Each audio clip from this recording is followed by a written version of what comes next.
So I'm really excited to bring you all our very own Doug Crowe. He's going to be talking about reverse engineering your #1 bestseller without writing a word. Now, I'm very intrigued, Doug, how we start that without writing a word. Can you tell us a little bit about what we're going to be learning today? Absolutely. I have a pretty wide background in business and publishing and media and marketing. And I studied a lot of alternative businesses other than what I'm in. It's been very helpful for me to look at analyzing the wholesale trades relates to real estate, or in the publishing trades, it relates to marketing.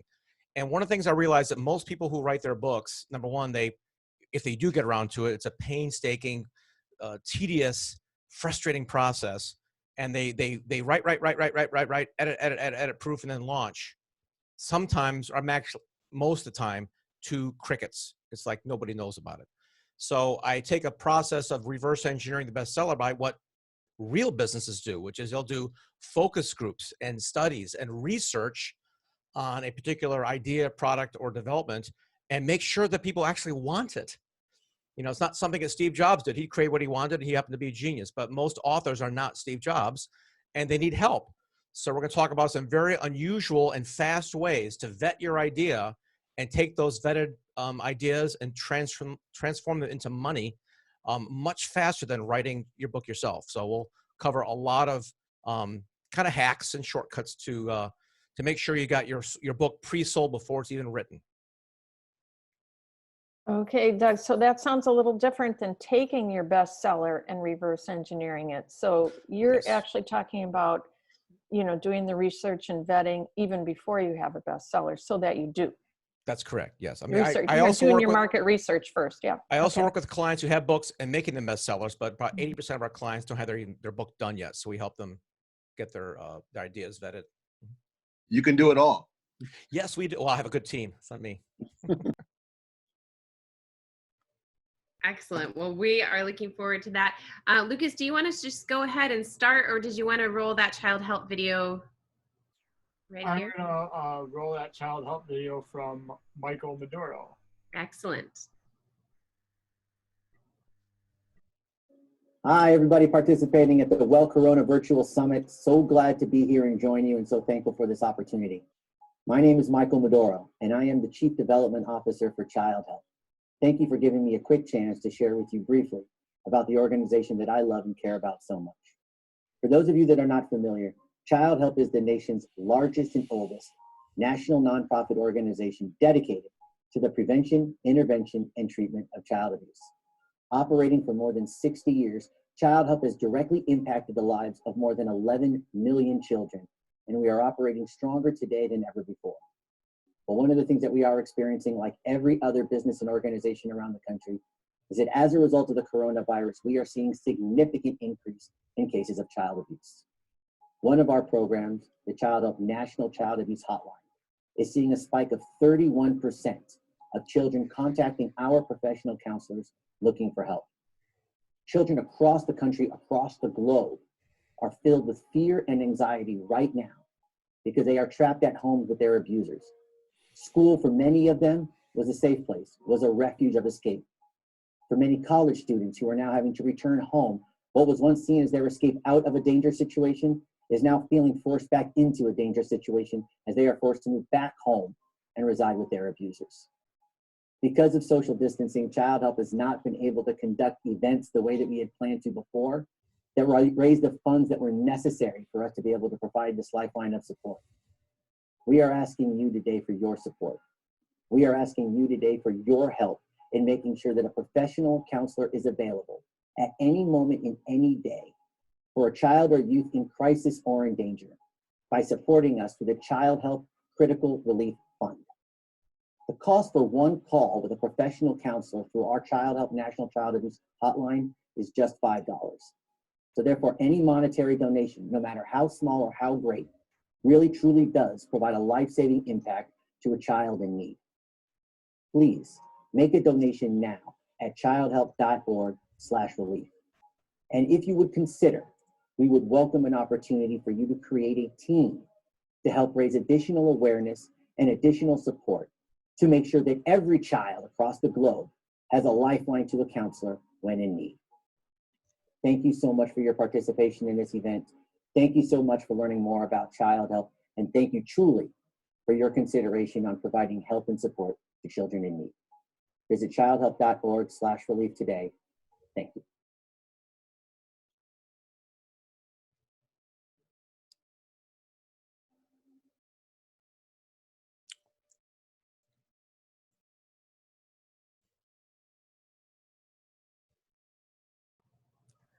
All right, I need to unmute. Well, I want to thank you all again for your contributions to the Critical Relief Fund and for raising money for child help. We have Doug Crowe with us here teaching us how to reverse engineer our #1 bestseller without writing a word. So Doug, can you tell us how we can do that? I sure can. Thank you so much, Ryan. I appreciate the opportunity to share with you guys today and help out as much as I can. I'm going to cover a bunch of things here, and I got some slides to go through and some actual details of this process. And at the very end, I'm going to open up the questions, any questions you guys have, great or small, whether you have a book now, think about writing one, or want to relaunch what you have. The last section of my presentation talks all about marketing, influencers, and media, getting your book out there. So without further ado, I'm going to go ahead and share my screen and start the show here. All righty. So a couple of questions come to mind. Number one is, how do experts become recognized and become the authority in their industry? What happens there? Maybe you've tried things. Maybe you've tried to do things such as, blogging, or perhaps you've done other content creation or social media marketing. We all are told these things are important to do. And the result is, maybe your blog has almost no visitors, or your content has no traffic, and only your friends like your posts, your videos. It really is a very difficult sea of information to pierce and become recognized in that. So should you write a book? Is a book the way to do that? Well, 84% of people have considered writing a book, but less than 1% ever do. Why is that? Why is it such a big deal? Well, there's a lot of reasons. Number one is extreme overwhelm in the entire process, or being distracted by life and your business. Or maybe just confusion on the whole process about writing, proofing, editing, layout, design, publishing, marketing it. A lot of people doubt their own idea. Is their book good enough? Or they maybe lack a qualified team to pull this whole thing together. Lack of confidence in yourself. Is your story or ideas good enough? And perhaps the biggest reason of all, of course, is the time one, all right? The biggest reason for most people is time. Do I have time to sit and write, or edit, or proof, or, it just takes a lot of time to do that. So the question that you should be asking yourself is, well, what if there's a way to get your book written, published, and in front of thousands of people? Okay. And you not only had the book done, but what if you also had a process, a tested roadmap that we've used for over 200 #1 best-selling authors, a proven process where in 90 days, without writing your book if you choose, because we're going to talk to you about journalism and ghostwriting here, you can have the whole thing done within the 3 months. Or maybe having a live support system to help you through any questions that come up. Or if you had templates, checklists, outlines, swipe files to really streamline the work, or even a personal coach to guide you and talk you through your ideas and process. And it would only require about 3 hours per week. Would that be of interest to people? I think the answer would be yes. For many of my clients, they've told me that they really appreciated how well we work. We're very focused with our clients. We help them increase their revenues. Sarah Macon went from being a 20-something counselor to now she has 2 offices. She's been on TV 20 times, is in the cover of magazines in her office. In the first month, she went from $0 to $18,000 in business. Chris Thorns, we just launched his 2nd book. He's getting rave reviews on his books. And, the whole program is designed is how to create your #1 bestseller without writing a word. All right. So my name is Doug Crowe. I'm a business owner and a former ABC radio host. I founded Author Brand about 11 years ago. I'm a journalist with Associated Press. And I work with professionals, entrepreneurs to eliminate overwhelm and eliminate those myths of becoming a recognized expert and authority. And we do that through a lot of media stuff. We'll talk about that in a few minutes. I've had the benefit of being on the radio for a while and being published in Reuters, News, Bloomberg, and about 100 or so local stations around the country. So let's get into it. This is called Reverse Engineering Your #1 Bestseller. And these are hacks and shortcuts to actually guarantee sales. How do we do that? All right. Well, the first thing we do is ask questions like, is your book idea wanted or needed? We all have these stories and I've got this passion. I've got this thing I've got to put out there into the universe. And it's funny because I ask my clients questions like, okay, well, what can you say that's not already been said? What do you want the reader to do once they close the book if they read it? And a lot of times I get the answer, oh, I want them to be inspired. And my follow-up question is, how do you know if they're inspired? Do you have a marketing system and a way to actually track engagement? So the lessons I learned from corporate America are the focus group, or even in manufacturing. Manufacturing is a pretty interesting industry. When you come out with a product, anything that's, before 3D printing, you had to have a mold made. And there's like $500,000 of investment just to create a mold for a simple product. So before they go in and do that, they make a prototype and they test it out. This is what Kickstarter is so successful, because they have a prototype, they'll put it out there, and if people like it and give them money, okay, now we can go ahead and build it. So we should do that for our book. We should actually think about, okay, I've got this idea. I think I've got a pretty cool story. I've got some people that have told me I should write a book about my story, or I've got a business that could use some extra leads. I'd like to get my message out there to compete again in the marketplace.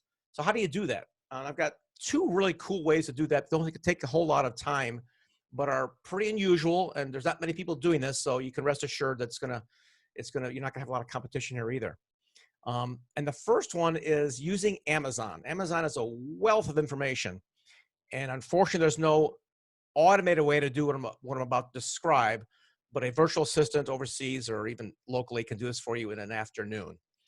And I picked this up from somebody else. I'm giving full credit to my friend Robert Crowe for teaching me this. But here's what goes on. If you have a category of your book, say you're in the health and wellness space, you go to Amazon and you'll go to the health and wellness categories and take a subcategory where your book might fall into, and go to the top 10 books there and read and make a checklist or a Excel sheet of every single 3-star review on all those books. We usually get about 100 data points when we do this for our clients.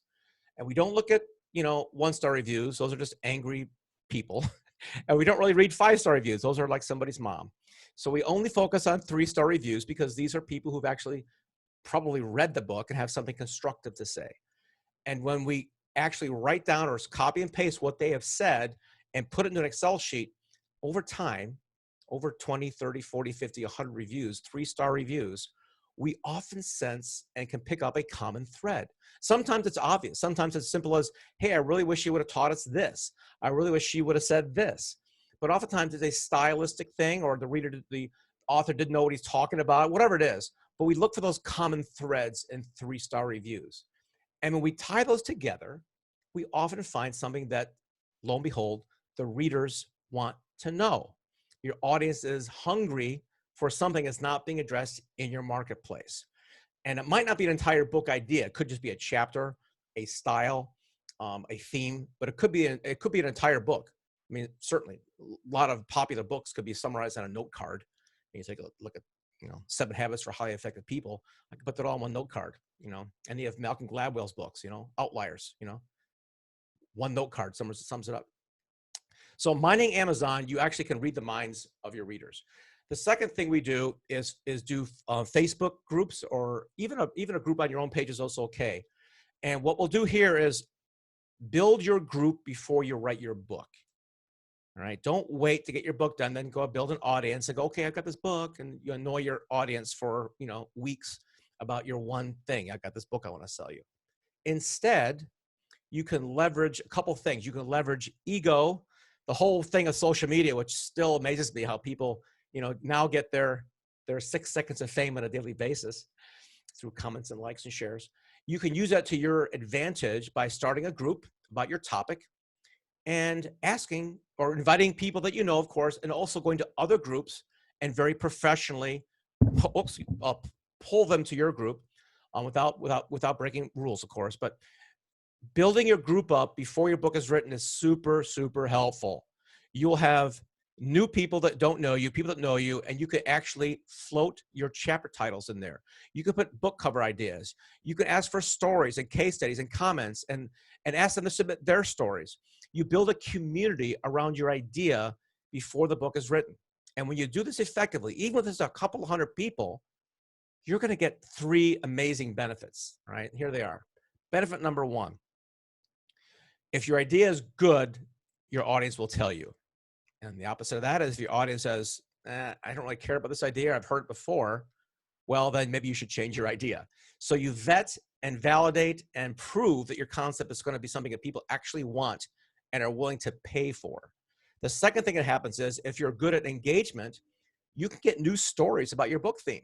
If we did one on child abuse, for example, for this benefit here, you could be talking about that and get people to share their stories or what they've heard about that. And what if your idea, your view of the world is X, and someone brings in more stories and a different perspective, and you want to include that in your book? Now your book is a much richer experience than simply your thoughts and your ideas. You've got new people, new ideas coming into the play here. So number 1, you've got vetted ideas. Number 2, you got maybe some new stories in your book. And if those stories are in your book, when you go to launch it, maybe you got 5 new stories in there. You message those people when the book is ready, go, hey, you know, that story you told me, it's on page 47 of my book. Would you like to share it during launch week? Heck yeah. Now you just built a launch team who's going to help get your word out there. You may have, 5,000 followers, but if you have 5 people doing that, they all have 5,000 followers, you've got 25,000 people now, promoting your book, and you didn't pay a dime for it. You just appealed to the social part of social media, right? Which is sharing their story and being slightly famous for a few minutes. So it's important to engage people early and often. When you refocus your book and your concepts on your readers instead of you, it's always a good idea. I can't tell you how many books I have read or manuscripts that have come across my desk that are basically diaries. And no disrespect to somebody who's been traumatized or had a life-changing experience, want to inspire people. Oh, God, that's all we hear, all right? Okay, hello, life coaches, I'm talking to you. Okay, nobody wants to hear your crap anymore. Okay, they want their problems solved. So focus the spotlight on them. And when you do that, you're like Oprah now. Oprah, I'm from Chicago, and I was around when she started. She was a reporter. And they're going to cancel this afternoon show. And she said, I'll take it.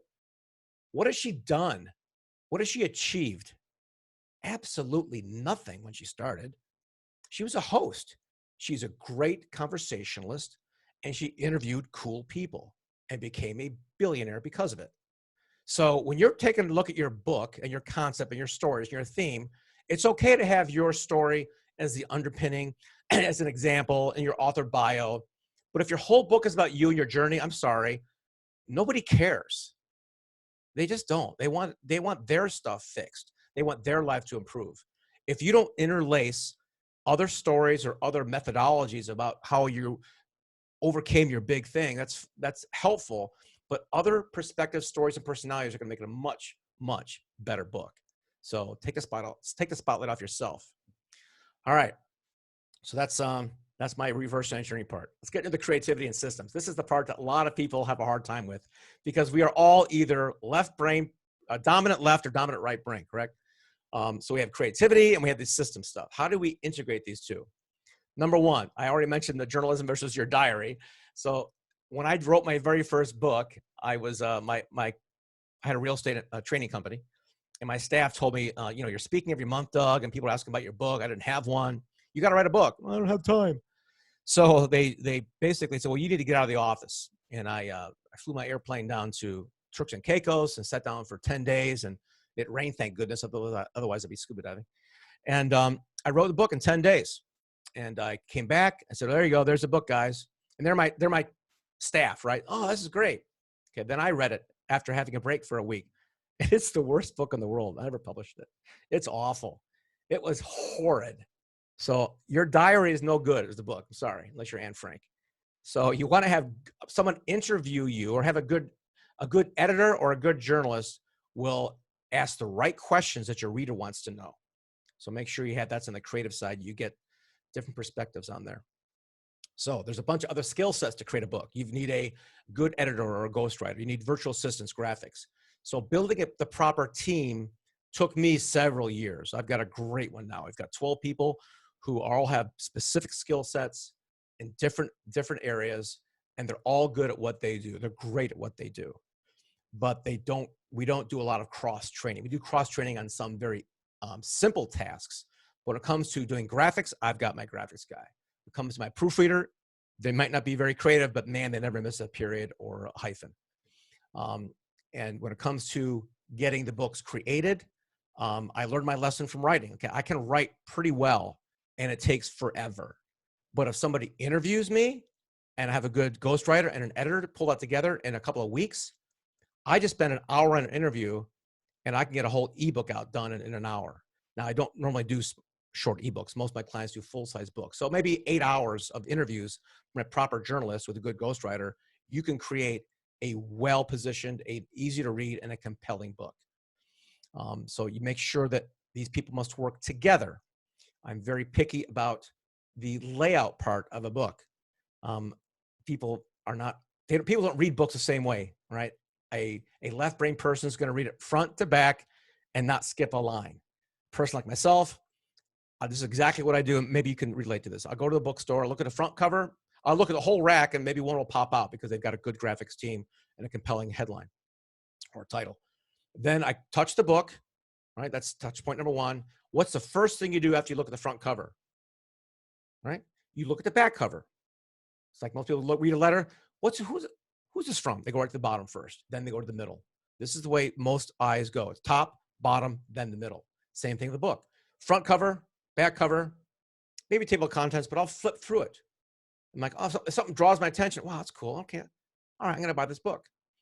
So marketing has to be embedded throughout the entire process. The title, the graphics, the colors, the fonts, the back cover, the author bio, the manuscript, the graphics inside, the charts, the boxes, the bullet points. Has to flow for both left and right brain people, and has to have a little touch of marketing and cliffhangers in there to make sure people want to actually read it and then buy the book and then buy whatever you're selling after that. It's very, very critical to have all these things work in concert with each other. So in our system, we've created over the past couple of years, amazing systems for our clients. We've got operation manual. I've got 3 blueprints, 3 checklists, and swipe files on how to hire the right people for your program. The ad copy, if you want to run ads for hiring these people, there's a way to discern the proper, there are a lot of broke writers out there, and they're broke for a reason, okay? So there's no nice way to say that one. You've got to be able to read their stuff and in a moment decide whether to hire them or not. So we've got a very specific SOP, standard operating procedure, on how to vet the people you're going to hire, whether they're doing proofing, graphics, layout, design, writing, editing. There's a lot of functions here. So we have all the manuals for all these people all laid out in our program. And the final piece is, okay, so you got this book, reverse engineered, it's designed properly, it's been written by this team, you were the captain of the ship, but you didn't have to write it and do all these things. You've hired the right people. Now what? How do you market it? Well, we've already talked about using your tribe to help promote the book, but there's much more to it. So I'm going to talk about cranking the flywheel of PR, media, and campaigning your message. And it goes something like this. We do #1 bestseller launches, and people in the industry kind of roll their eyes, and people who are not in the industry go, wow, you're a magician. And they're both right. It's to do a #1 bestseller in all of Amazon, you've got to be J.K. Rowling. But in a category, it takes a little bit of effort and a little bit of maneuvering to make that happen. And so we've done that over 230 times with our clients. We've never not hit #1. And we have a blueprint in our program exactly how to do that for you guys. There's a right way and a wrong way to do it, by the way. You can be a bestseller for an hour or a week or a month or a year. Those are all different campaigns you've got to be aware of. If you just want the badge, it's easy. You could do that in a day, make you a bestseller, and redo your cover, say I was a bestseller. If you want for a week, that takes a little bit more effort. For a month, you got to sell some books. So I want to talk about old school stuff because there's so much, technology nowadays. Everybody's online, especially now. And we always focus on how do I get more clicks and views and likes and shares and all this digital stuff. But I'm going to tell you one idea that sounds very simple and tedious, and it works every single time. And that is to actually have the concept of taking your book and ending up on, Good Morning America a year from now. And it doesn't happen easily, but it's simple to do. If you've ever read Ryan Holiday's book, Trust Me, I'm Lying, the media is very easy to manipulate, and it's a great book. But here's the idea. Say you've written a book, or you're about to, and use this system. It doesn't cost you anything. It's free. And that is to get your book done professionally, make it look good, get it printed up, and go to your local bookstore. Believe it or not, there are still local bookstores not owned by Barnes & Noble around every town in America. These are people who love books. They've got their store, and when they meet a local author, they're going to fall in love with you. So all you have to do is walk into a local bookstore, talk to the manager, say, hey, I'm a local author. I would like to do a book signing. What would be a good weekend for you guys to do that? I'll bring some traffic in. I mean, nobody buys this. When anybody goes to a bookstore, who's ever bought one book? You always buy an extra book or two. You're in there. It's like, oh man, I love it. So I'll bring in more traffic to your store. Like I do a book signing. And they always say yes. Once you've got that deal set up, you're now a marketing person. Your book is done. Stop thinking about your content. Doesn't matter. You focus on helping that store sell more books. You're there for one purpose, to help them sell their books, not your book. If you don't have that mindset, this is going to fail, right? You got to really focus on them. And what that means is you've got to now do some marketing. You've got to actually, maybe you want to run an ad in the paper, or maybe you want to do your social media stuff, run an event. But take a serious look at running this event as though it is your own with a sponsor. It's not going to be a sponsor. It's going to be a gift to this bookstore. So there's a lot of courses and places you can go to find out how to do this. But after you've got this set up at the bookstore, then go to your local media. And believe it or not, in every town in America and many countries around the world, there are still people who do read the newspaper. I don't know who these people are, but believe it, they're still there. And these companies, these newspapers, they're dying for interesting local stories. They're reprinting the weather, who got busted for drunk driving, and national news. But the local stories, they're hungry for them. So when you walk in, they're saying, listen, I'm a local author. I'm doing a book signing at the local bookstore here on Main Street. It's 3 Saturdays from now. Maybe you'd like to cover it. We're going to have some other media there. I've got about 40, 50 people coming. It's going to be a nice event. All right. Now, most people would just send an email to the editor of the newspaper, and that will fail, right? Some people might call, and that will probably fail. But what doesn't fail is something that hardly anybody does, and that's why it works. And that's to walk in to the local paper, because there's going to be 12 people in that building, and the editor is going to be right there, in the corner, and you're going to talk to the secretary. Hey, listen, I'm doing a book signing event. I think it's going to be a great local story for you guys. Can I talk to your editor for 5 or 10 minutes? Now you can go in there, I'll make an appointment. Maybe he'll talk to you. Doesn't matter. You show up and show them your book, give them a copy, tell them about the event, show them the flyer. They're probably going to go, wow, that's not great. Okay, we'll send somebody over, right? It's easy to do, costs you nothing. Plus, you just made a friend at the newspaper. Once this is all set up, you've got a local book signing, you've got at least one media outlet probably going to go. You can contact the other media outlets, maybe some larger ones, maybe the local radio or TV station about this. Now, the odds are going to drop, but you never know what's going to happen. So you do that, and you've got media at your event, and you need to have someone there with a camera or a video recorder to capture that. So now you've got this little event in your little hometown for, hey, I was book signing, old school stuff, signing books, selling them, helping this company out, the bookstore, making some local news, and you've got some media attention. And that media, video clip and photo, and the journalism article in the local newspaper is part of your thing called an EPK, or an electronic press kit. And once you've got that, you're off to the races. Then you do a podcast. Then you do another book signing somewhere else. Then you take this press kit, and you need to focus on getting that into the hands of other media outlets. And the way to do that is also very unique. You don't just say, here I am, can you pay attention to me? Because they're going to say, I don't know you and I don't care. But if you were to call up a producer or an associate producer at a local TV or radio station and ask them, hey, what stories are you working on for next week? or tomorrow, whatever, depending on the venue. Oh, we're looking for somebody in the health and wellness space. Oh, okay, great. I got a friend. He's got a great book. I'll send it to you. Oh, thanks. You do that 3 or 4 times, taking the spotlight off of yourself, putting it on the associate producer, what their needs are. You've made a friend in the media. All right. And eventually they're going to have a topic that's going to relate to your book. And then you ask them the next week, hey, what we're working on next week? Oh, we're working on this X, Y, and Z. You know what? That's strange. That's happened to be a book that I wrote. You, Doug? Really? Oh, yeah. Come on in. We'll put you on TV, radio, whatever. So it's relationship building, guys. It's not about your book and your message. Nobody cares about that. They care about themselves, and they care about not being embarrassed on the air, right? And they care about making sure they sell ad space. That means interesting stories in the media.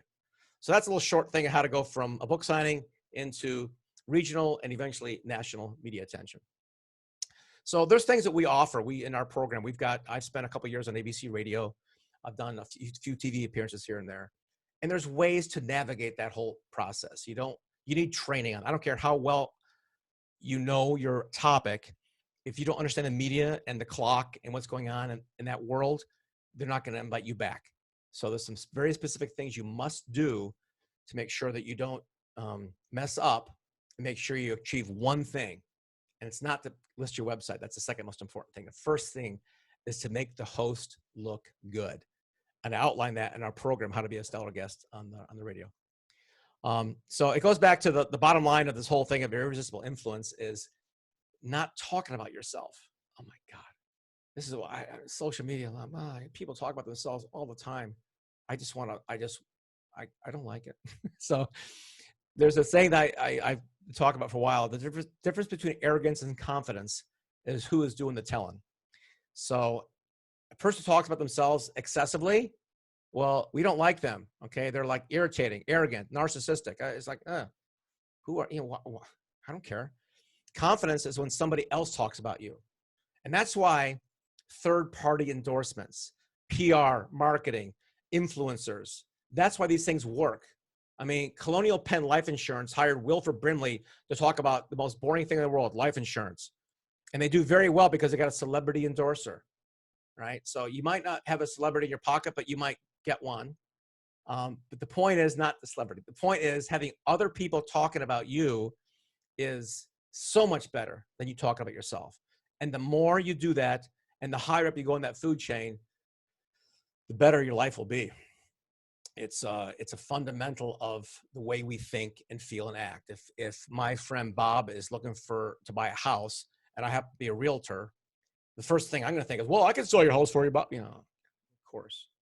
If I say, you know what, I'm a realtor, but your neighborhood, I'm not that familiar with. I got a guy who's really good at that and really good at the neighborhood. Let me give you his name and number. Now, what sounds more appealing to you, right? Endorsing other people. I highly, highly encourage you to get Bob Berg's book, Endless Referrals. It transformed my career. It's really good stuff. So that comes back to the final point, which is influencing the influencers. How do you get A-listers to talk about you? How do you get these, working your way up the food chain of the media? How do you get, powerful, influential people to talk about you? You're not an A-lister. And it comes from being a super fan. And even influencers use other influencers. I mean, Chanel's a pretty big brand, but they still hire Brad Pitt overseas to market the perfume. So there's no end to this cycle. You want to keep doing it. And I mean, I read an article from Tim Ferriss, how he launched 4-Hour Body. He'd already done 4-Hour Work Week and made a tremendous hit with that. When he launched 4-Hour Body, he spent a whole year building relationships with 500 new book reviewers. He followed the book reviews, commented, and shared their stuff for a whole year, right? Now, if you see the same person looking at your stuff every day and making intelligent comments, not like, oh, cool, but something intelligent, all right? A good question, an intelligent comment that says you actually read his stuff or listened to a podcast. When you do that enough times, you're kind of noticed, like, oh, hey, you're like a super fan. Not in a stalking way, but in a fan intelligent manner. And when Tim Ferriss did this, after the full year, he then had the right to contact them and say, hey, listen, by the way, I'm coming out with a book next month. Can I send you a preview copy? And he sent out hundreds of hardcover preview copies of his book. And when 4 Hour Body launched, it launched with 600 reviews, 600 something reviews the very first day, and 36,000 units sold, I think, the first week or something like that. It was massive numbers for, you know, a book that he launched on his own, you know. So influencing the influencers takes time, patience, and being a super fan. It's important to do for the long tail, all right? And some of my customers have done this. I'm going to show you one quick video here, if you don't want to mind, watch real quick on some of my customers who have achieved that. Oh, here we go.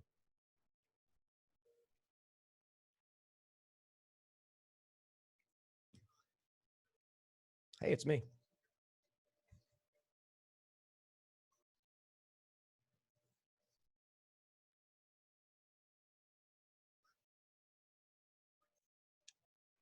Share volume. Can anybody hear that? You can't hear it? No. Oh, then who Share cares? screen. But it goes. It's all right. Don't worry about it. Thank you for bringing that up. All right. So I didn't have the audio hooked up on that part. It's all right. No big deal. I'm going to, at this point, close the presentation anyway. That was just an endorsement. People talking about me. We'll go on to the next slide, which is questions for us, for myself, and then maybe some questions for you. So we'll just do questions at this point, and at the very end, you guys can have a conversation with it later if you'd like. So I will go ahead and end this show, and I'll put the slide back up for the URL here after questions over. So we got a minute or two for questions, I think. So I'm ready and willing and able to answer questions. First of all, could you repeat the name of that book that you talked about endorsements? Tim Ferriss's book? No, the one about endorsing other people. Oh, it wasn't an endorsement book. Bob Burg. Ryan Holiday wrote a book called Trust Me, I'm Lying. It's not about endorsements. It's about basically influencing the media. They're lazy. So one story, it's much easier for a journalist to go to one media place and get a story than to interview somebody. It takes them like 2% of the time to use somebody else's story. That's why syndication of the media is so popular. My articles go out to the AP, they get picked up by 100 stations. They don't write them. I do. So. And the Bob Burke one too, actually. Oh my God, that's my favorite book. Endless referral. Endless referrals. That's what I have given away 255 copies of that book. No joke. Yeah. I'm actually really happy to hear you say that. That you gave away 255 copies of that book. I took a Jack Canfield training on becoming a publisher. Like, I can't remember the gentleman that he teamed up with, but I'm sure that you know exactly who I'm talking about. I think it's like the bestseller agency or celebrity branding agency. It could have been one of those two. Yeah. But during that training, Jack Canfield says the very first thing that you should do, which he still does. So somebody that sold over 750 million books in one single lifetime, and he's still alive. That's absolutely absurd that he's hit the numbers. Yeah. But what he still does, and he recommends everybody to do, is that when you get the book, you give away 1,000 copies. Not like 1,000 copies to like, oh, here, corporation A and corporation B, you each get 500 copies. It's you as an individual give 1,000 copies away to other human individuals, not organizations. And I just thought it blew me away when he said that. And then just by you saying that you give away 250 some copies, that was Bob's book. That wasn't my book. It makes sense. With still, comparison, whether it's your book or somebody else's book, it's like yeah. But yeah, so I chime in there. I've been listening the whole time to where you were actually. It was so good. It was distracting. So, yeah. So thank you, Doug. Oh, you bet. Do you, go ahead. Do you have a lot of people, maybe somebody here that's going to listen about compilation books? You know, do you want to speak to those? Well, if I do, I'm gonna tick some people off. Well, is that hey, okay? it's a topic. All right, I'm gonna start this with I'll apologize. If you're not talking, can you go on mute, please? If you're not talking. Yeah, I will. I'm gonna apologize first for those people who are on this call who I know do compilation books. Okay, I'm sorry. I apologize. I hope it helps you, but it's ridiculous. Compilation books are the dumbest thing in the world. their mental masturbation pieces were, hey, look at me, I'm in a book, I'm in a best-selling book with what's his name, with Brian Tracy.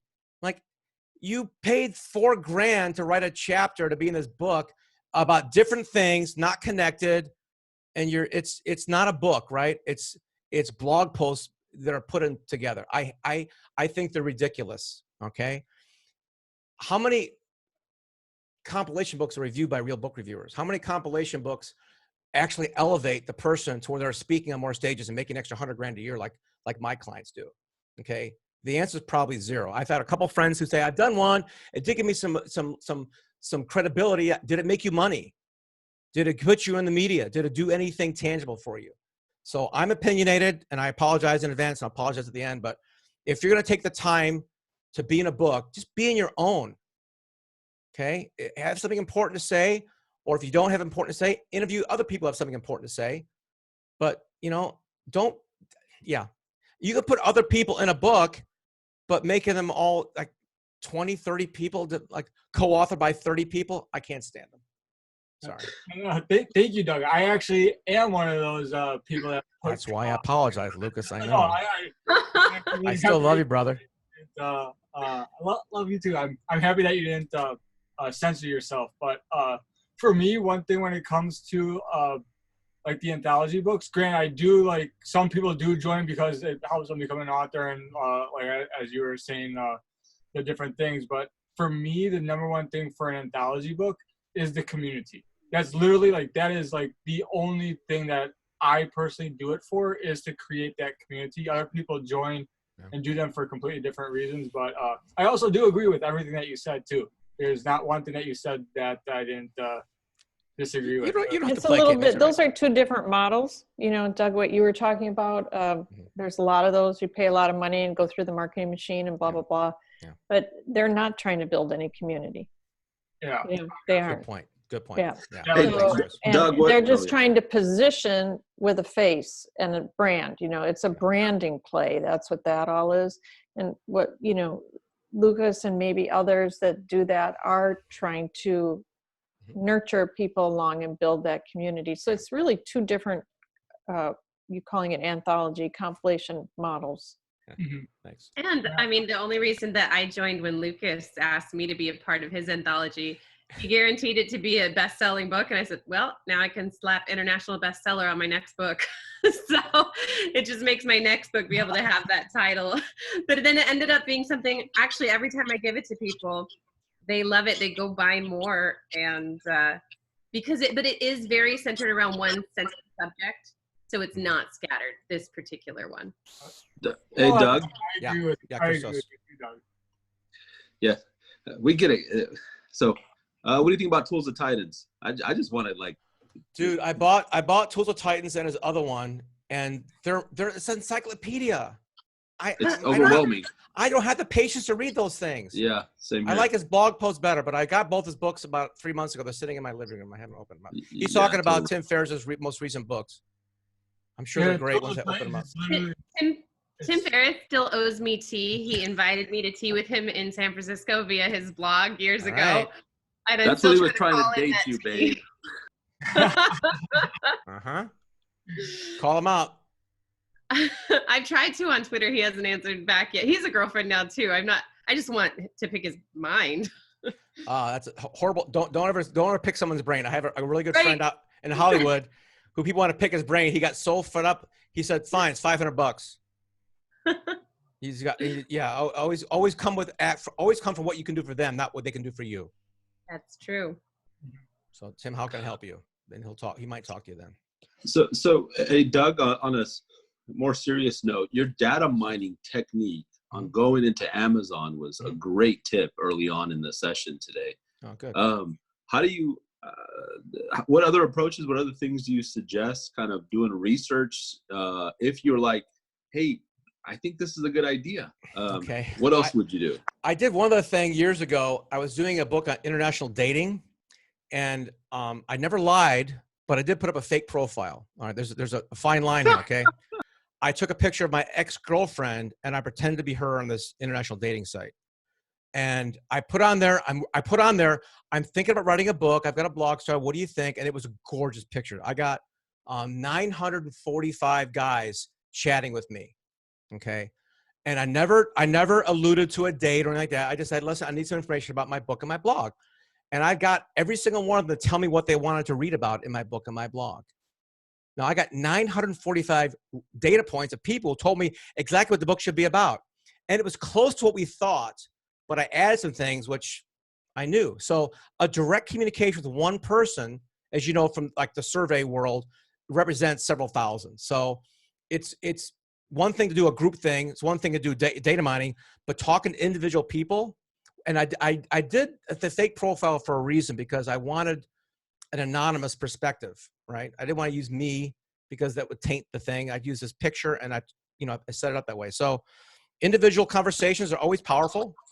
Yeah. Add that. Well, one last thing. Yeah. Do you have a short list of your top 5 to 10 books? I know that's really hard to ask right now, but That'd be the ones my clients wrote. Of course. Right. I guess, okay, so the one that I can't stop talking about is my friend Ariel Halevi. He has a 140-person consulting company in Tel Aviv and New York. And he's on my testimonial reel, which you can't see now, but he spent 10 years thinking about a book. Great speaker, international debate champion. Couldn't get his book out. And he said within the first phone call, he said, I'm going to get my book done with Doug. His book is called You're Not Moving Slow Enough, the Key to Lasting Influence. And I've got, listen, I'm like a lot of you guys. I've got about 735 books on self-development and personal growth, all that stuff. When I'm working on Ariel's book, I'm like, whoa, this is new. Whoa, this is an interesting perspective. It was the first time in my, 59 years, I'm reading something that is not regurgitated from somebody else. Right. So, and especially nowadays with the microwave society and the short attention spans we have, moving slower is, man, you're gonna stand out when you do it. We did a role play during the debate during the last election, and I said, let's role play. I'll pick one, you pick the other. We talked about it for a minute, and then I stopped. But 15 minutes later, in a phone call, I said, wait a minute, are you still role playing? He said, dude, I never stopped. I'm like, oh, you're good. He was good. Yeah. So that's my favorite one. You're Not Moving Slow Enough, Ariel Halevi. I'm old school. I also like How to Win Friends and Influence People by Dale Carnegie. I reread that every couple of years. The Power of Now I got through second time. Oh, and in terms of the best sales book in the world, absolutely number one is Oren Klaff's Flip the Script. Flip the Script. I'm on my third audiobook and printed book. It's so good. He's an amazing storyteller with great perspective on how to sell without selling and influencing, positioning. It's brilliant. Yeah. Oren Klaff, Klaff. I don't know if you can see it up there. What Thank you. recommendations would you give to someone who already has a book that's written to make sure that it comes out being a bestseller? You got to relaunch it. You got to treat it as a brand new book. Unfortunately, Amazon does not treat it as a new book. They always look for new stuff on their shelves. After 6 months, it's old news. But you've got to relaunch it. You got to take it. Just go through the same thing. Go to the local media, build a campaign, get people around it, get people to endorse it, and relaunch it. I guess I'm talking to more about like content, like you were saying. Make sure that you've got these other people's stories. For instance, I've got a book. It's like in the last phases of publishing, but it's not fully pushed out yet. There still could be a couple edits made. Yeah. What would be some of those like last things that you would make sure are included or excluded? Ooh. Before it goes out? I would make sure someone else reads it. And we do a thing called creative nonfiction in our team, which means that even a nonfiction business book has to be a page turner. If you don't embed some cliffhangers in your book, like we tell stories in a linear fashion, I rarely do that. I try to start them up like a movie. Like there I was in the prison about to get into a fight. The lessons I learned from that would shape my personality. I'll tell you about how I got there now. And we go back to the beginning. It's just all these little snippets of, it's called an open loop. Put an open loop somewhere in, close the loop later, open a new loop, make it a page turner. Don't go later. Yeah. Doug, I have to ask this because something that I've heard a lot is a lot of people say, putting out a book is almost like your new business card. Somebody said that in one of the sessions. Putting out a book is not the way to make money anymore. It's just to be able to have some credibility. In your opinion, do you believe that you can still make money through writing a book? And is that the way it is now? You write a book to create credibility. What are your thoughts on that? Yeah, it's the main purpose of it is credibility, authority, and influence. I had a few clients that sell enough books to make money, right? It does happen, but if you focus just on that, you're missing out on 90% of your revenue. It's a multimedia world. Every single one of our authors must be in video or at least a podcast, either as a host or a guest. I don't care. They've got to have multimedia on their message. And then if my business clients, not the fiction people or I got a couple biographies, autobiographies, but the business people have to have another product in there. And you'd be surprised. All of you guys probably understand this, to have a digital product. But so many of my CEO clients don't understand, I just want to sell my consulting for 50 grand or something. Like, how many of those people that you talk to don't hire you? Well, most of them. What do you do with them? Nothing. They're not qualified. They only got like $2 grand. But why don't you take your book and do a video on each chapter, do an in-depth interview with myself or somebody else, go deep and wide, make a workbook and 7-part video series and sell it for $1 grand. Now, everybody who says no, say, okay, no problem. Here, check this out. Maybe 1 out of 5, 1 out of 10 will pick that up. It's found money. It's your book in video with a workbook, some interactive piece on it. So yeah, books all by themselves, unfortunately, people don't read anymore. So you've got to go multimedia.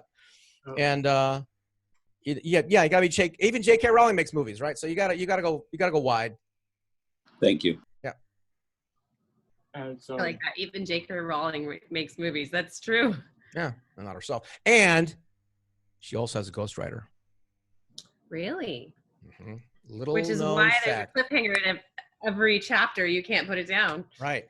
Now, I'm not saying which book she had ghostwritten, but one of my ghostwriters did some digging, and I think the last 3 to 5 were not written by her. Wow. I also noticed she was putting out some books under a whole new pen name, just as the challenge to make that pen name big too. Yeah. There was a whistleblower on one of them, but yeah, that's interesting. I actually thought that she was well, there's some people who are honest about it, like, Laurel Langmeyer. You probably guys know Laurel, right? I had her on my radio show. She says, I don't write books. She has a ghostwriter. Her books are pretty good. John Maxwell, in one of his, I was going to say latest books, but I read it many years ago. He actually called out had his ghostwriter call himself out by name and the process that they go through in order to actually crank out 5 or 6 books a year. It's the ghostwriter that does it all, and John Maxwell's name just gets put on it. He's awesome. I love his Same books. thing with Brian Tracy as well. I'm not sure about Jack Canfield, because Jack Canfield puts out a lot of books, but I think he's a writer. Yeah, the first one was all content from their people, right? Chicken Soup for Soul is like crowdsourcing. It's like Tools of Titans. Did you read it? From everybody else. I did read Tools of Titans. I actually read it from cover to cover. How long did it take you? That's bigger than. She's odd.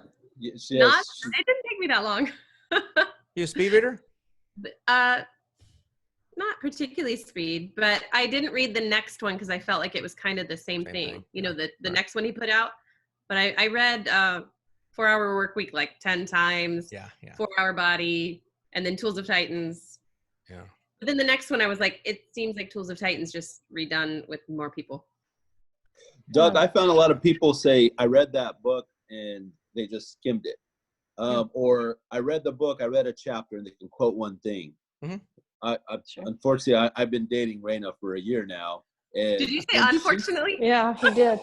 And I got the recorder still going, man. Does he put his commas in the wrong places too? Unfortunately, my statement will clear it up. Good. What I've learned is that I don't read it the way she does. She actually interprets it, understands it, and can regurgitate it in a way that she actually did read it, where others I just find BS. That's why she's a good TV host.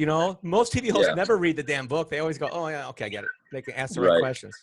I was going to make a comment from Christos from before what you said, and you complimented Doug on the research part, but Doug, what do you think about this? one further step would be, I do this with research for product launch and stuff, so it's kind of similar, really, you know, getting everything ready and knowing what your customers want.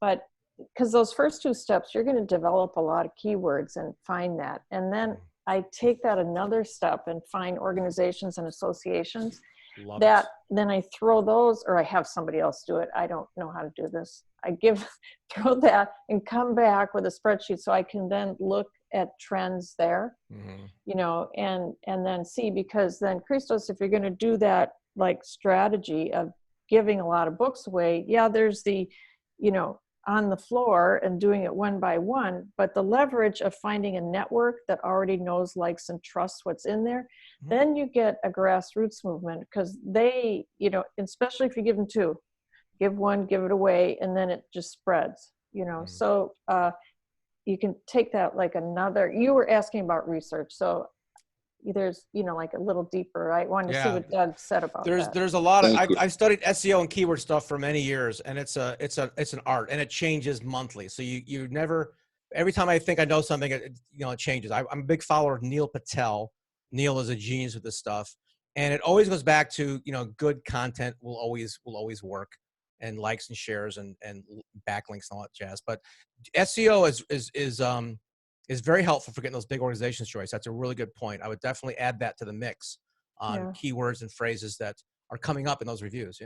Yeah, there's that. And then there's a human factor of, I like the human factor. So, because I don't really know how to do the SEO stuff, you know, I just, people say that, but you have enough in the treasure chest. And then I have people collect like the purpose of the organization. What's their vision statement? So key things that I want to know for alignment.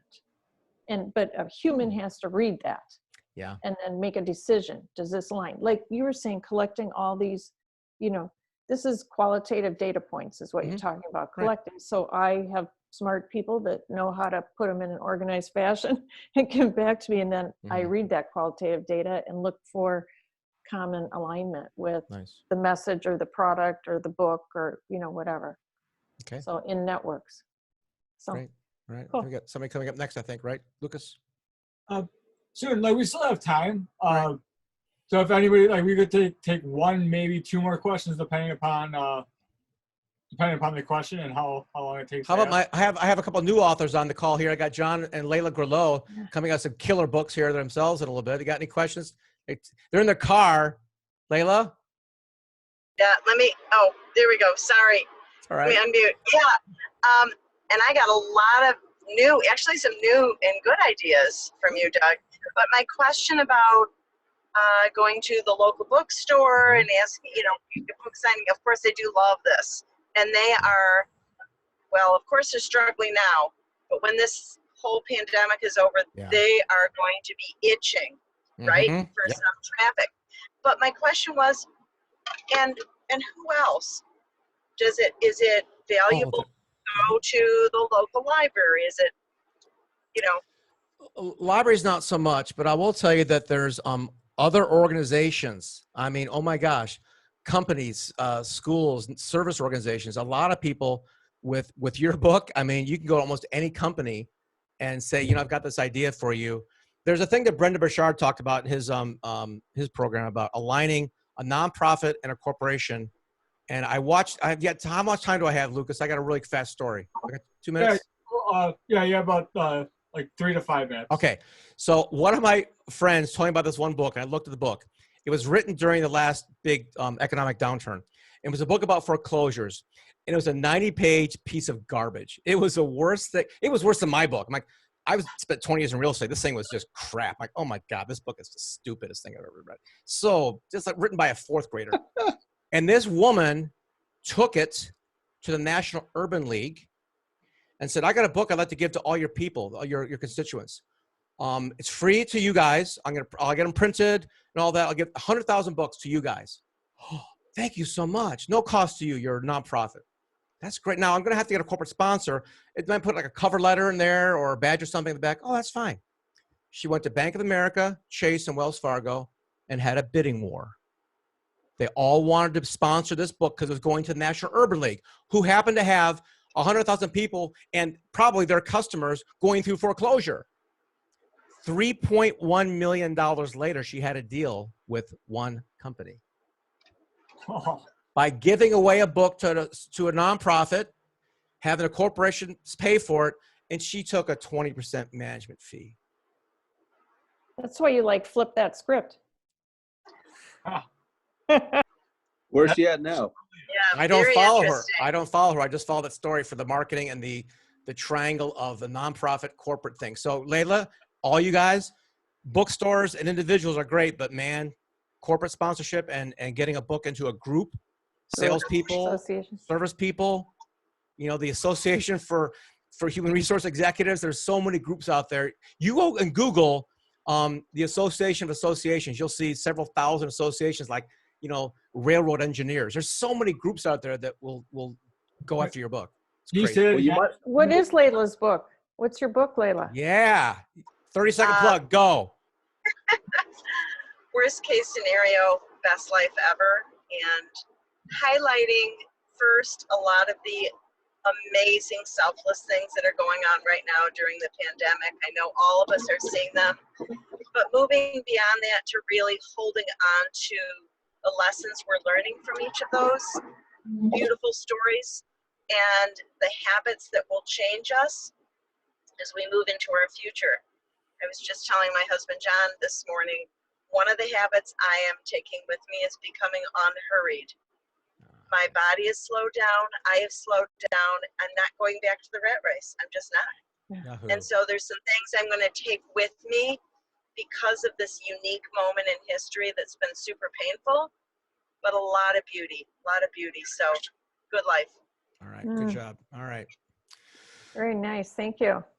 All right. Lucas, how are we doing? You ready for the next person or you got last question? Brandon, if you're all right with doing one last question, just because we have about a little bit less than 5 minutes left, and I don't want John has one question if you have time for him. Go, All John. right, let's take a quick question. last Okay. question. Hey, Doug, ahead While of he's driving. when you talk about corporate sponsorship, since we're writing, the title of my book is Navigating the Storm, Thriving Through a Heart Attack. Yeah. You think getting the American Heart Association on board would be worthwhile? Call him. Absolutely. I'm sorry? Call him. Call them, yeah. Call him now before the book is ready. But Doug, that's a whole nother course I think you need to give is how do you get a corporate sponsor? How do you talk to the right people? Yeah, and here's the thing I know work in about business. I never teach anything I haven't done, so I can't teach that one because I haven't done it. I've watched other people do it, and I love it.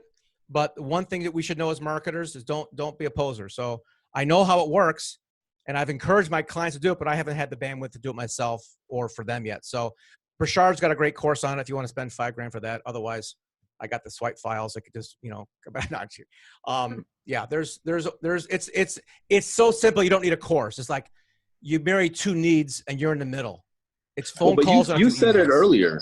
You said it earlier. It's being authentic and saying what you can do for them. Yeah, always. Yeah, it's kind of like what Brandon and I did here with the Well Corona is that we pulled in a couple hundred people from around the world to present their information. Yeah. And the ticket sales are going to a nonprofit who is doing just a very good job of not only just serving their purpose and not overpaying their employees, but they're helping us promote it as well. Yeah. So and make all those speakers cough up $19 like I did. Put a nice email together. Say, listen, you got a platform for an hour, $19 minimum. Go. Be ruthless with them. Don't be too nice. Absolutely. John, can I answer John a little bit on his question of the American Heart Association? Sure, I encourage you to listen to what Doug said in the very beginning about media and starting with all those little ones and leverage one on another. The American Heart Association is a huge machine. It's a huge organization, and it could take you 12 years if you just go there. If you don't have a relationship, connect in LinkedIn right away. Find out who's connected, but start with all the feeders. The dentists feed in because it affects dental is direct problems with heart, so there's so many feeders into it. So think about that for a while. Yeah, it's good, but tip. where else am I going to get leverage, you know, Yeah. moving in there?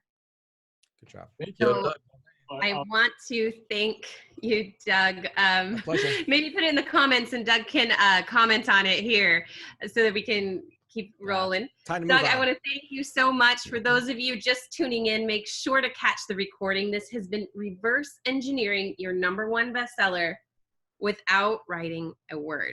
So make sure you catch the recording if you're just tuning in. And I'm excited to roll a message from those we're sponsoring and tell you all about our next breakout.